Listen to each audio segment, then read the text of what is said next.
Nakapost na yung asawa ko. Okay na yan, tara na. Okay na yan, Ma'am Beth, ha? Okay na ba yun? Okay na yun? Okay na yan. Dalahin mo. Dalahin mo yan doon. Bago tayo kumain. Wala palang bilang. Diyos ko, Lord, ang daming arte ng mga taong to. Mga kairita. Okay. Yung mga takip. Sasama ka pa ba sa group? Okay na. Tanggal ang takip. Tanggal. Tanggalin yung takip. Yan. Ay, wag to. Hindi daw aesthetic.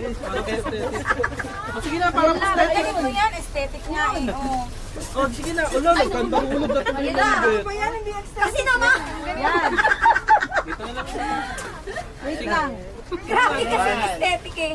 Sige na, parang Nakakamba yun. Uy, kita pa kami? Parang papunta doon. Kita pa kami? Oo, antayin nyo na lang. Panalig. Ano ba malaman pag okay na siya? Hindi mo na. Okay na yan. Ano na?